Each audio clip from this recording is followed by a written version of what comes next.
afternoon, everybody. Thank you so much for coming today. My name is Megan, and I am one of the publishing and print consultants here at BookLogix. So my job is to assist authors with determining what it is they need to do to bring their dreams to life, whether that is go through creative services like editing, design, that type of thing, or if they have had that done elsewhere and their file and they just need to have copies of the book printed. That is what I do, is help determine kind of where things are, what's needed, and how to get there. So for those of you that don't know, I want to start with telling you a little bit about BookLogix. So we are a non-traditional publishing company, which means that we don't buy the rights or ownership of manuscripts from authors. We provide various publishing services and then are paid for those services. And then in return, authors receive 100% of the royalties. So we have services ranging from initial consultations and through editing, design, registrations, ebooks, printing, selling, and everything is a la carte, so we can do as much or as little as needed for each individual book and project. So it's just a quick background about BookLogix. This is not a sales pitch. This is meant to be an educational webinar. So that is all I'm going to say about the company itself. So today we are here to talk about, is your book ready for printing?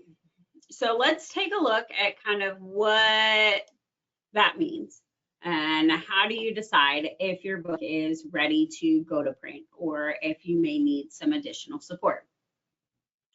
So to do that, first I like to look at the publishing process as a whole, just kind of a brief overview of things. So the way the publishing process works, kind of standard, regardless of the type of book that you are doing. The first step is obviously you have to write your book. So you have to write your manuscript, and then you go through creative services. So creative services are things like editing, formatting, cover design, getting your ISBNs, your LCCNs, doing your copyright filing, creating an ebook file. All of those are different publishing services that are all kind of done before printing. Once those are done, then you're able to start looking into finding a printer, getting a quote. Once you have found a supplier that you think is going to fit your needs, then you will need to send your print ready files, which is the part where we're going to focus on today, is making sure that the files that you have are print ready and can go to your printer. The printer will then take over and do some pre-pressing. So pre-pressing is making sure that the files received by the printer are going to communicate correctly with their printers and with their technology, their machines, making sure everything is set up to fit their requirements and those types of things. Once that is done, you get some type of a proof. So a proof is a proof of concept or a sample. So it's depending on your supplier, you could receive a different kinds of proofs. So there are electronic proofs, which are digitally sent to you to review. Those are great for editorial purposes, looking at visual aspects such as line spacing, that type of thing. And then you have printer proofs, or loose proofs, which are, the book isn't bound, but it's a printout of the book for you to kind of look through. Then you have your fully bound proofs. So that is an exact replica of the finished product. Once you get through the proofing stage and you are sure that there's no more changes, tweaks, modifications, anything needed, that's when you start printing. And then after printing, you can start looking into your selling and distribution options.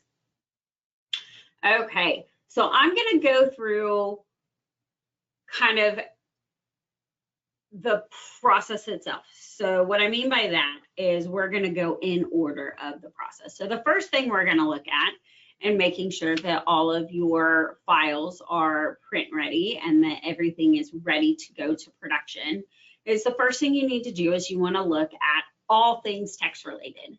So biggest one, pretty obvious, is making sure that you're done writing, that everything is completely written, you have no significant content changes or text changes that are needed. The reason why you want to make sure that all of that is done before you start the printing or the proofing process is because it is easier to make changes in an unformatted document than it is to make changes in an almost completed book. Especially if you're using a program like Microsoft Word, where you make one minor change and it causes shifting that can happen throughout the whole book. So then things need to go back and be cleaned up. So you want to make sure that you have as much of the text set as possible, which means that your editing should already be completed. And when I say your editing should already be completed, I mean to the best of your ability, your stuff is as perfect as going to get. So you've gone through your developmental edit, you've worked on your plot, your storyline, your character development, your organization is all there. Chapters don't need to be moved, any of those types of things. Typically, that's not much of an issue. By the time you're looking at printing a book, you've already had all of that big picture stuff worked out. Usually where we see changes or modifications to text is needed is in these kind of lower levels of editing. So things like in your line edits. So the biggest one that we see here is word choice. So instead of saying that, the sky is blue, you say there is the sky is an azure gray. So that's not necessarily an editorial error going from blue to azure gray. That is a word choice. Now, that's not necessarily a word choice that an editor is going to change, but if it's a change that you want to make, you want to make sure those types of things are already taken care of so they're not having to be adjusted later.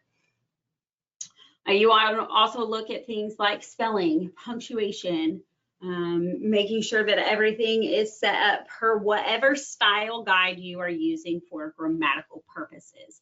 Within the publishing industry, our standard is the Chicago Manual of Style, which is the CMOS. But there are multiple other styles. There is MLA, AP, Turabian. So depending on what grammatical guide you're following, you want to make sure that everything is set up to that. And then just a tidbit of information, a copy edit and a proofread are technically the same thing. The difference between the two, so they're both looking at spelling, punctuation, setting things up according to your style guide. The difference between the two is when they are done. So a copy edit is typically done before the layout is complete versus a proofread is done after the layout process. All right, so we are sure that we have all of our text exactly how we want it, or at least as close as we can get. There may be some things that you overlook. You might be missing a comma here or a period there.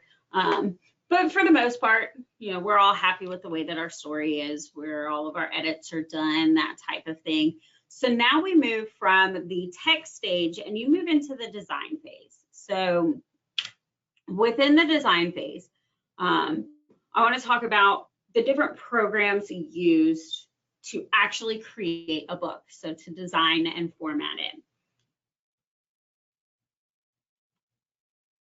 And I have these kind of separated out as quote unquote authorized programs and unauthorized programs.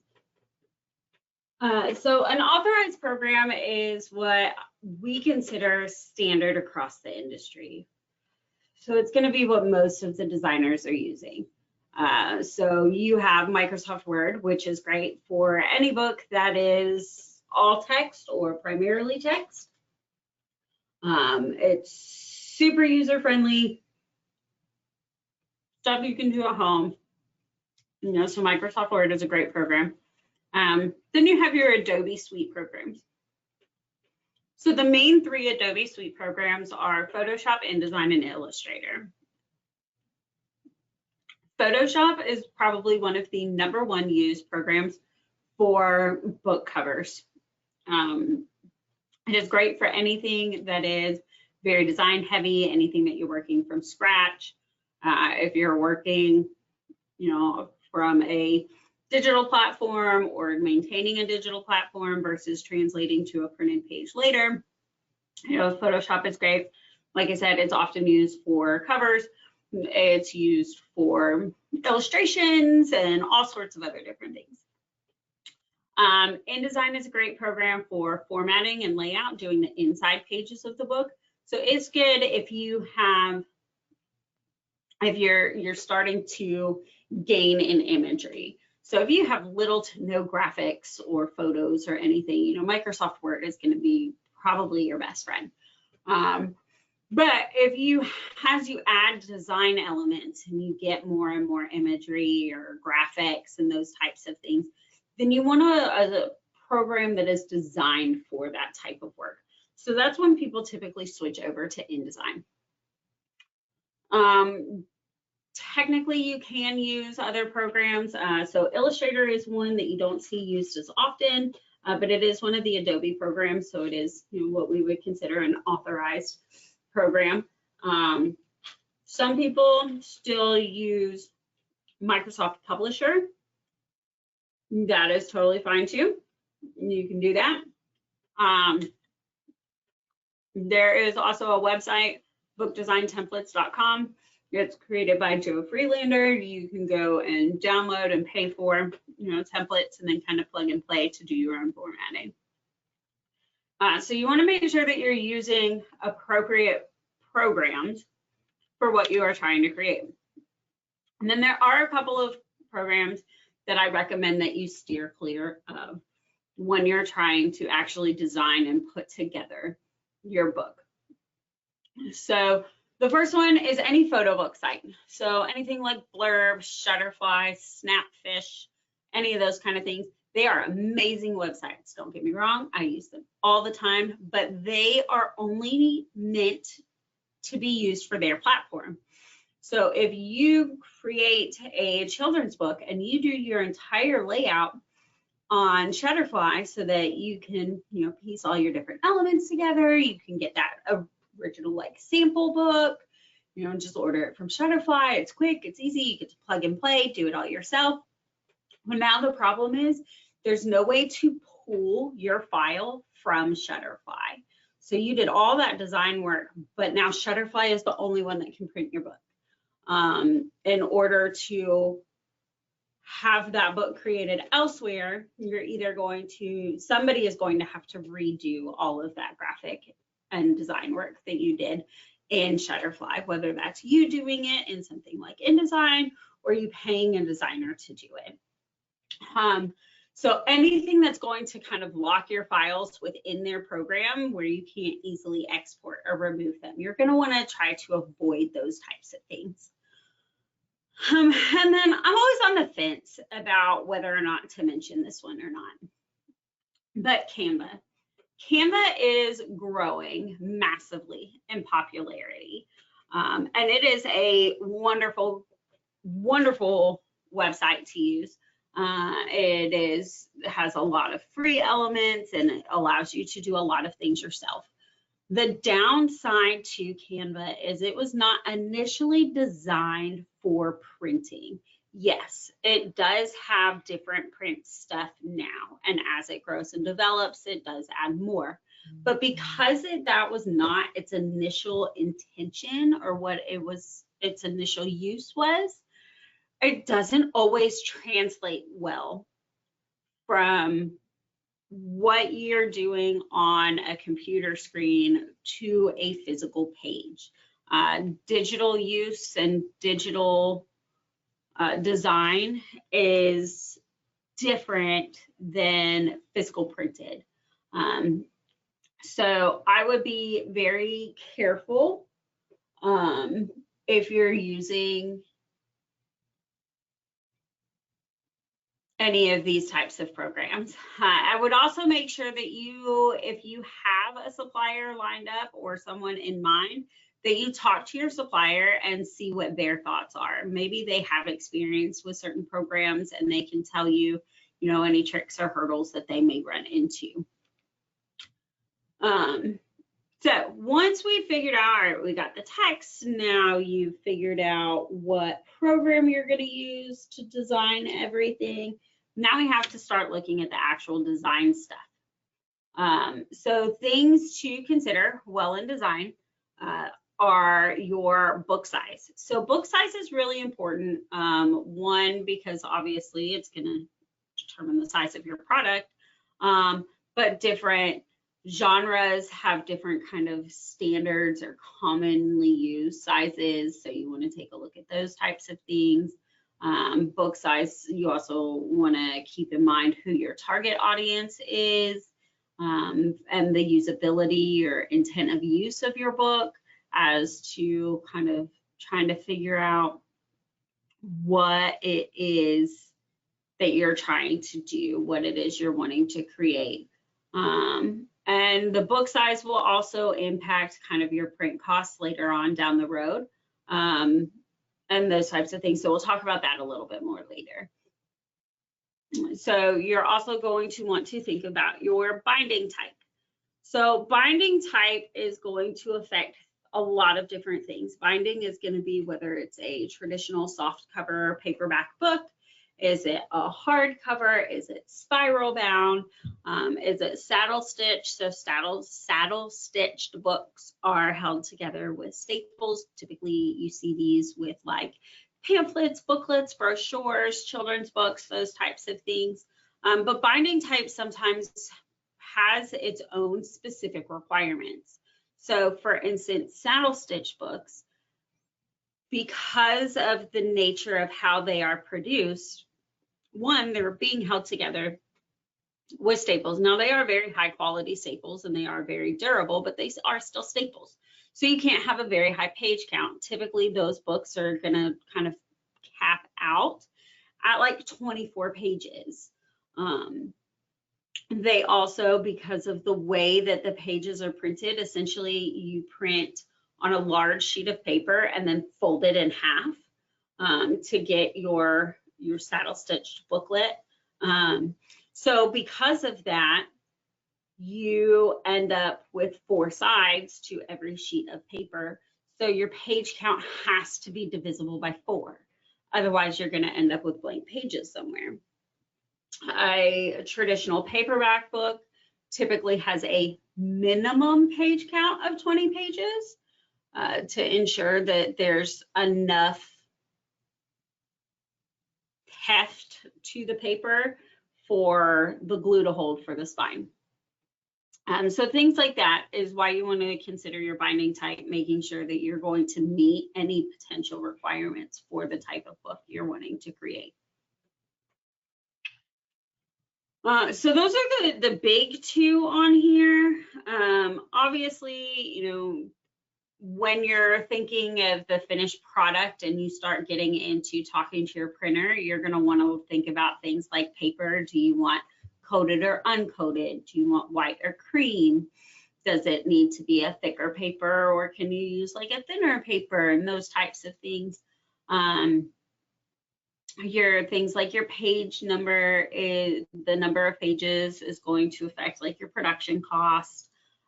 So are things like color or bleeds, and I'll talk a little bit about bleeds and color more because they are part of making sure that everything is set up when you go to the printer. These are just some other things that, it's not necessarily about setting up your files, but that you want to keep in mind and you're going to have to think about before you actually start printing. Okay, so now let's look at the actual files themselves, the file setup.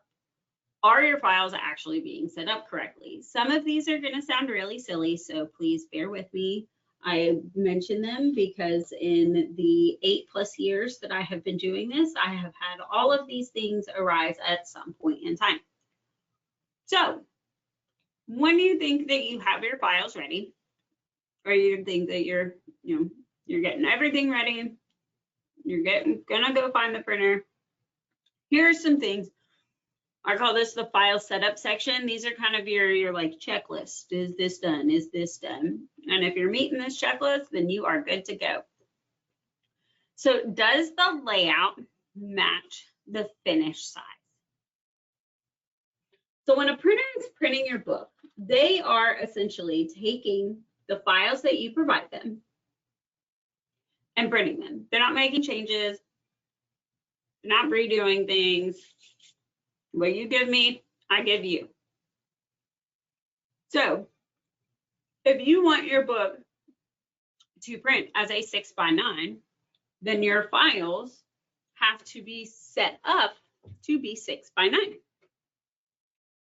If your file is not resized, let's say you typed everything up in a standard Microsoft Word document, well, that is 8.5x11. So making sure that everything matches the way that it's supposed to, you have all the right sizes.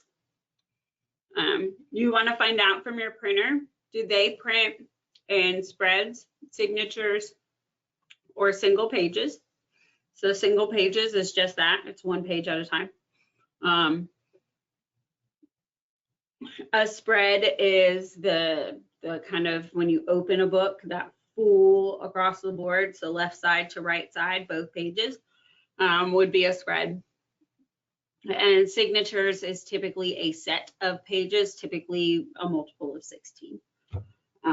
So figuring out how they're printed so that you make sure that you're exporting your files correctly. Now the actual setup of the file should be the same regardless of how your printer prints when you're actually doing the design part. It's just making sure that we're exporting it correctly to meet our supplier's requirements. Do you have your full cover? So a finished print ready book cover looks like somebody ripped the text block out of the inside of it. So it has the back cover, the spine, and the front cover all together as a single image. So you can see this off to the right with the reds and purple book. So do you have the full cover? Maybe you have the front cover and the back cover and you need some assistance with creating the spine. If that's the case, is that something that your printer is going to be able to do? Is that something that's going to cost extra? That's something that you're going to want to ask and keep in mind. So then let's take a look at the different elements of things on the page itself. So your page numbers and your headers and your footers. Are they present? Do you have them? I am a firm believer that every book should have page numbers. There are some exceptions to these, like obviously, you know, a planner probably doesn't need page numbers. A lined notebook or journal probably doesn't need page numbers. But a regular book, I think they should all have page numbers. And every book should have headers. Typically headers will tell you like the book title or the author name or the author in the chapter. You know, there's a couple of different ways you can actually set what those are, but they should be there. So are they there and are they correct? So there's a couple of ways a couple of things that I'm looking for when I say, are they correct? As you can see in this screenshot in the middle of the page, this book has page numbers. They are there, but they are not set up correctly. So when they set up their files, they alternated, you know, where their page numbers are. But unfortunately, they got the alternation a little bit backwards. So their page numbers actually print on the inside, kind of near where the spine of the book is going to be. And that area is called the gutter. Ideally, you don't want anything in the gutter space. But the reason why it becomes more critical with page numbers is because if they are hidden in by the spine, they're not easily accessible for readers, which means it detracts from the value of having the page numbers in the first place. So making sure that they're set up correctly, making sure that they are in the correct order, with headers, making sure that they are consistent. So if, as I was saying earlier, there's lots of different ways to set up headers. Kind of the most common way, or some of the most common ways, is you have your author name on one side and your book title on another, or your author name on one side and the chapter title on another. So you want to make sure, let's say I want to do the title of my book on one side and the chapter title within the book on the other side. So I want to make sure, one, that when I get to the new chapter, that I'm making sure that that header gets updated so that it shows the chapter. And then you want to make sure things like, if your title changes at any point, you want to make sure that gets updated, but make sure that the spelling matches, all of those types of things. So where are they? Are they there? Where are they? And does all the wording correct? Does everything match?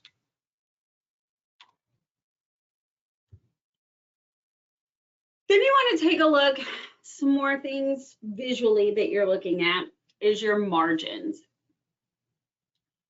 So margins are kind of that space around the outside border of a page where there isn't anything. It's supposed to be blank. Now it may have some background design or that type of thing, but it doesn't have any text. It doesn't have any pertinent or important information. So the size of the margin is going to vary by printer. On average, most printers will fall somewhere between a half an inch and an inch margin. Also, the size of your book may fluctuate kind of what that margin should be. So if you have a 20-page book, you might be able to get away with a smaller margin, like a half an inch or 0.6 of an inch. But if you have a 500-page book, that book's going to be a lot bigger. When you open it in the middle, it's not going to open as wide or as flat just because you have all the extra paper, you have the higher page count. So you're going to want to make sure that you have a bigger kind of gutter or spine space in there, and bigger margins, just to make sure that everything stays visually appealing and easy for your readers to use. So the amount of gutter may vary by printer and by book size and length. It may also vary by binding type. So a hardcover book may need a little bit more of a gutter room than the paperback equivalent of it. And spiral bound books typically require more margins because you want to have that extra wiggle room for the coils and the holes that the coils go in. So are your margins set up correct? Do you have anything that is like going really close to the edge of the page? If it is, you want to make sure you scoot that in so that nothing's getting cut off during the trimming and binding process. You also want to take a look at the visual aspects of the text. So we talked about the editorial side of it. We've already made sure that all of the wording and the language used is what we want to use. Now we're looking at all of the visual aspects of things. So is your spacing consistent? So that is spacing between lines, spacing between sections and subsections, the spacing on like how bullet points and lists appear, as well as like any photos, anything like that. So generalized, I'm just going to say spacing of all kinds, as well as in between words. So Typically, text itself within a book is justified on both sides, which means that it's kind of straight and flat. You don't have the staircase jaggedy edge anywhere. So when you justify text on both sides, sometimes it will kind of stretch outwards and create some awkward spacing. So you kind of have to go through and manually clean those areas up. So double check all of your spacing, double check the way that your sections and subsections break out. Are you consistent with them? Whether it's they're centered on the page, they're right justified, they're left justified, all of those types of things. The important thing is not necessarily what the visualization is, but just that it's consistent.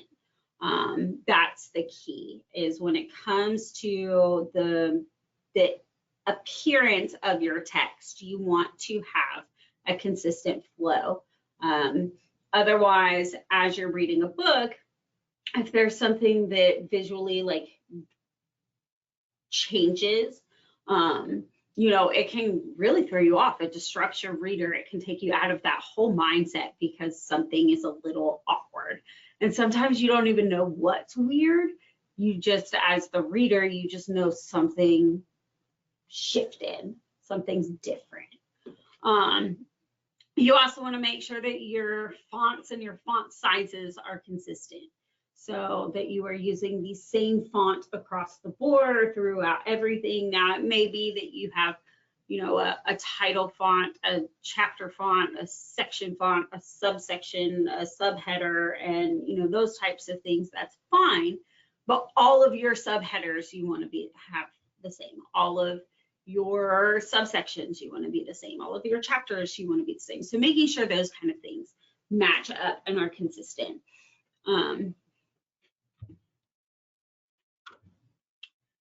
Then you want to take a look at pagination. So pagination is a word that I had absolutely no idea what it meant when I started working at BookLogics. So what it is it is the order in which pages fall. So that is left and right hand side of the book, front and back of a piece of paper, whatever it may be. The first page of any book or of any text file is always on the right hand side of a book. And it always prints on the front of a sheet of paper. So that is always one. The back of that is side 2 or page 2. So when you're looking at things and you're putting it together on a computer screen, unless you're using a program like InDesign or Illustrator, or potentially if you're looking at like Publisher, those you can look at a book kind of in book form where you see the left and the right page at the same time. But if you're using something like Microsoft Word, or you're using Canva, even though I asked you very nicely please not to, but you're using it, most of the time you're looking at those individual pages at a time. It's one page at a time. So how are you making sure that your pages are ending up in the correct order? There's a couple of different ways you can do that. Since we know page 1 is always the first page or the title page or whatever it is of your book, and we know that always falls on the right hand side, and it's the front of a piece of paper, then all odd numbered pages are going to be on the right hand side, which means all even number pages are going to be on the left hand side.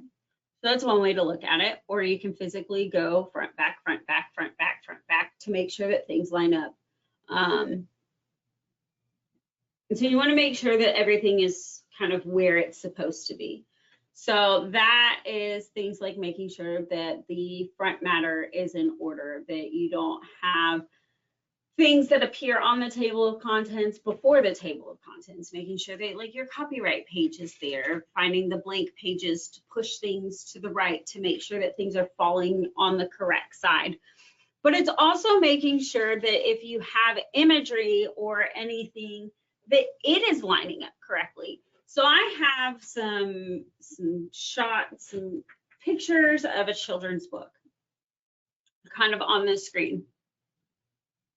When we first got this children's book, or we were first setting it up and things, we noticed that it looks like, when you're flipping through, we're going to start on the left. You say, wait a minute, I need to meditate. Close your eyes and count to 3. Be oh so quiet as can be. 1, 2, where's the 3? Well, then you turn the page. Now you're looking at the next 2 pages. 3. And then you start talking about the seashore. Well, to me, that doesn't look right. It obviously, when looking at these illustrations, the 1, 2, 3, let's count to 3, is supposed to be together on the left and the right, so that you see it at the same time and you're not having to turn the page. So their pagination was off and it needed to be adjusted, whether that's adding a blank page somewhere or moving a copyright page or shifting things. There's lots of different tricks to adjusting pagination. So if you need help, ask somebody. Depending on who your supplier is or provider for printed books, they may be able to assist you. But so it's very important if you have, especially if you have illustrations that are designed to cover both pages at the same time, that they're actually going to line up that way. The next kind of visual aspect that we're going to look at are pictures. So now we're going to start looking at things. So if you have any pictures or graphics or even text, you want to make sure that everything is going to have the correct resolution. So the higher the quality and the higher the resolution of the image, the better the print quality will be. So typically within printing, you want to have a minimum of 300 DPI. So that is, with this picture of these roses, this high resolution is what we'll say, that's the 300 DPI. That's our ideal. That's what we're shooting for. It gives you a nice crisp picture. You get this beautiful flower. You know exactly what it is. There's no guessing. It's beautiful. So as your resolution gets lower, things start to get blurry or pixelated. And so you want to make sure that you have the correct resolution for any imagery. You also want to make sure that your text is coming out the correct resolution. You also want to make sure that you have the permission to use any images that are being used. So you need permission from the copyright holder. So that's the original creator of whatever it is that you're using. If it's a photo or art piece, a photo, the copyright holder is the photographer, unless otherwise stated. Art pieces, it's whoever the artist is, the person that actually created it, not necessarily the person in possession of it. So do you have permission to use any imagery or photos or any of those types of things? And let's go with the assumption that yes, you do, and you have the right resolution, and now you're putting it in your book. So we're going to talk about bleeds. Bleeds are probably some of the more difficult concepts to be understood when it comes to making sure that files are set up correctly and that they are going to print correctly. So a bleed is when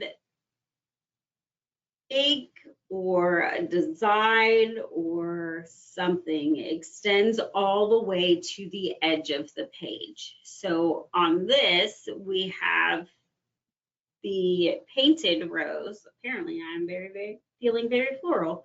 But in the painted rose, this picture takes up that entire page. There is no border, there is no margin, there is no space around it. That picture bleeds. So the reason why it's important to identify anywhere that has bleed is because you want to build in an extra bleed space. So a bleed area or bleed space is an extension of the background that is designed to be cut off. I'm going to say that again. A bleed is an extension of the background that is designed to be cut off. Why is that important? So the reason why it's so important is because if you don't have that extra space and you're cutting down a book and it's getting trimmed, the trimming and binding process is not 100% precise. So there is a little wiggle room and there is some room for error. If you don't have that additional bleed, that extension of your background, and that trimming, that final trim or that trimming process isn't 100% precise, and let's say it's off a little bit.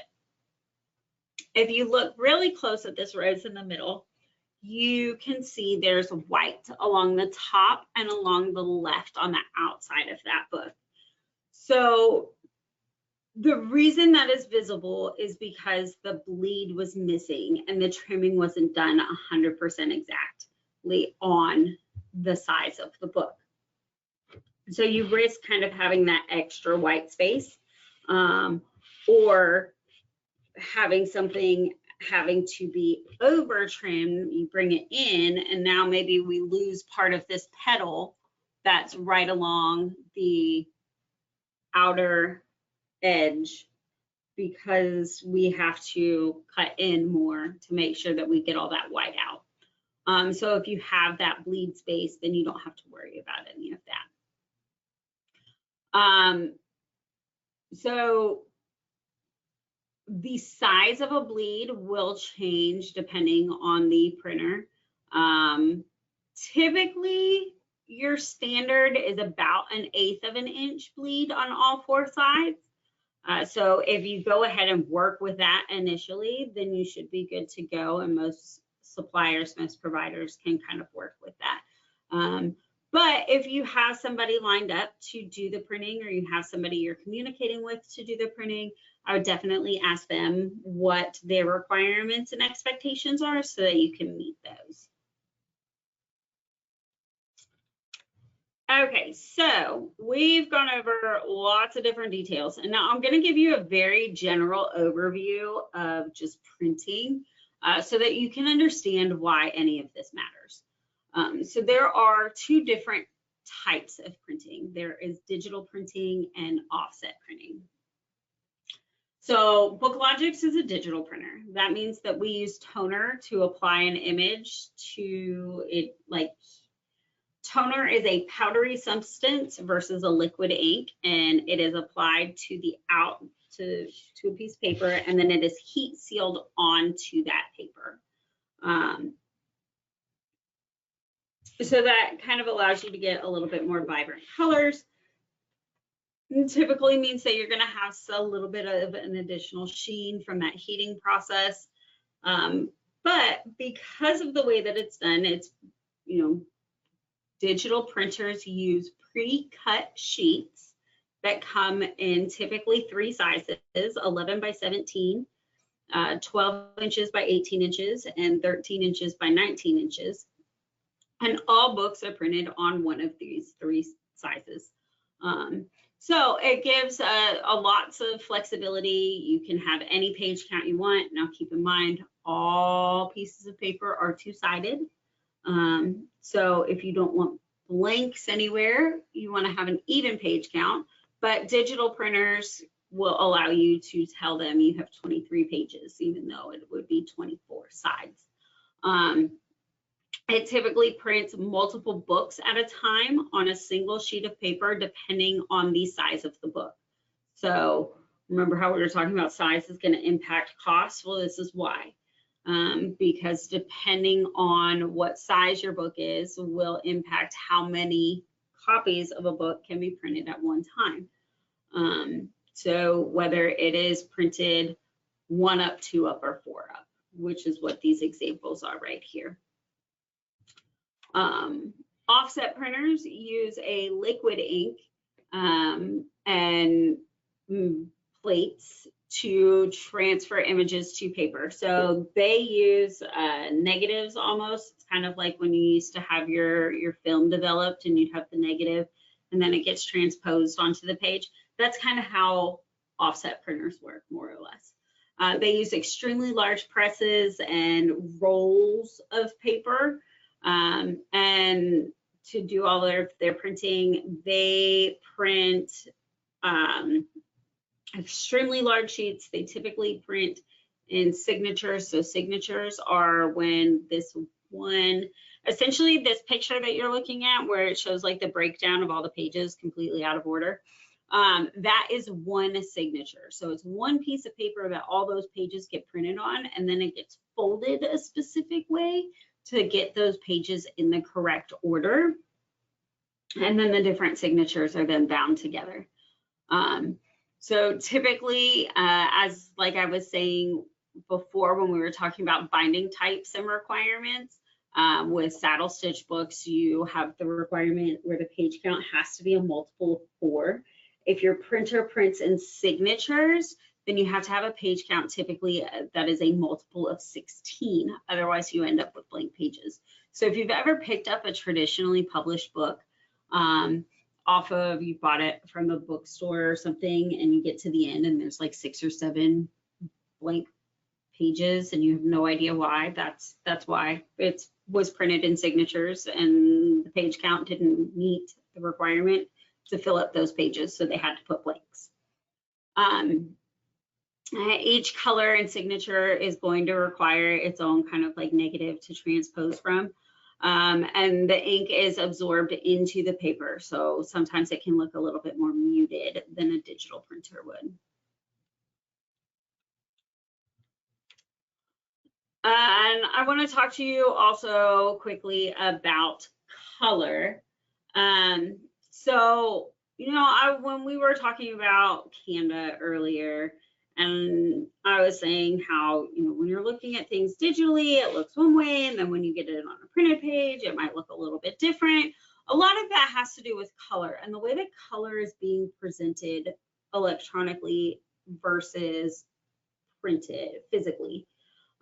So when you are looking at things digitally, all the colors that you see, all of everything on the screen, it is all done using 3 colors: red, green, and blue, RGB. Every digital device, that is what it reads. It reads 3 colors and uses a combination of those 3 colors to create whatever it is that you see. When you're printing something, it uses 4 colors. So it uses CMYK, which is cyan, magenta, yellow, and black.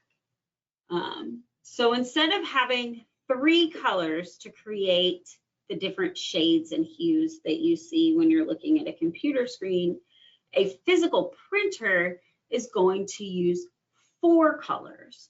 So because you're using a different combination of colors, it's gonna make things look different. The shades, the hues, all of them. So it's really important that when you're setting things up, if it's something that's going to be printed, that you're making sure that your settings within your design programs are set to CMYK. And that when you're exporting your files into like PDF form, that you are exporting in CMYK, because if you're exporting or you're looking at anything in RGB, when you get your printed copy, it's going to look different. It's going to look a lot different, and you may be very unhappy. So you want to make sure that you're taking that into account. There's also some color variants that is considered standard. So that is the Grackle. Industry standard is Grackle 7. So that's just the allotted and allowed variants that is considered normal within the publishing industry or the printing industry. Then we have the funnest color ever. So it's the best color. It's amazing. Black. There are different kinds of black. And I'm not meaning like, oh, there's black and then there's, oh, there's this black t-shirt that I've had for 10 years and I've washed 37,000 times and now it's kind of yeah, we'll still call it black, but it's not really black. No. We're talking about ink and black. So there are two different blacks. There is what we call a true black, which is black. So in CMYK, it would be 100% K, 100% black. So there's no cyan, there's no magenta, there's no yellow. It is just black, black, black, black. And for RGB, that would be an absence of color. So everything would be 0. Then there is what is called a composite black or processed black. So that has all of the appearance of black, but instead of being created with black or the absence of color, it is being created by combining all of the colors together to give the illusion of black. So to help explain this, I have these two wonderful screenshots of black. So these are color codings. As you can see, you have your rainbow up at the top. And if we're just kind of spitballing and eyeballing where the little white ticks are, so that's where it's actually looking, those look to be roughly the same location. And if you look at the thumbnail in the lower right corner of each of these pictures, that is black. They both look black, but they don't read black. So the one on the left reads 100% 0, which means that's going to be black. The one on the right reads as a combination of colors, which means that it is a composite black. Why am I spending so much time on this? Why do you care and why does it matter? It matters from a cost perspective. So some printers, most printers, have an all or nothing policy when it comes to color. If there is one speck of color on one page, the whole book is counted as color and charged as color. But there are some that have the unique ability to distinguish the difference between color printing and black and white printing. So if you have a 300-page book with 5 pictures in it and you want those 5 pictures to print in color, some printers are able to charge you just for those 5 pictures being in color, as long as all of your text is black. So if when you're setting up your file and you're doing your design and everything and you get it all set up, if your text, so the fonts and things being used for the words, are for some reason coming out as a composite black, then that printer who was trying to save you money and only charge you for 5 pages of color, when their printer reads your file, it's going to read every page as color because your black is made out of color. Versus if you have a true black and then you have 5 pictures, then it will only read those 5 pictures as color. So it'll save you money. So you want to make sure that you're making if you have any color in your book, that you're making sure that your colors are set up correctly, that you're using the four process color, CMYK, for all of your file setups and all of your exports. You want to make sure that you have a true black for all of your text, and so that you're able to kind of help keep that print costs down. And sometimes it's not easy to tell. Sometimes you don't realize that something is a composite black until you actually start doing things. Some online platforms used for design do not technically have a true black option. So your book will be read as color regardless. Now, if it's all black and white, or it's all text, you don't have any pictures or anything that's supposed to print in color, then that doesn't matter because it can be printed on a machine that only prints in black and white. So even if you put something with like purple on there, it's going to print gray anyway, because that's just what the printer does. But if you have any color in there, then you can run into some problems. So just be aware, try to be cognizant of it. Some of the online platforms, again, don't have a true black, so that can create some hiccups going, trying to keep your costs down and things like that when working with your printer. Places like Microsoft Word, that's actually what I pulled these screenshots from. It's really easy to double check and, make sure that your blacks are the correct blacks. So now we've gone through, we've made sure that we have our cover set up, we make sure that we have our bleeds and our margins and our pagination is right and page numbers and all of those. And now we're getting ready to save our files.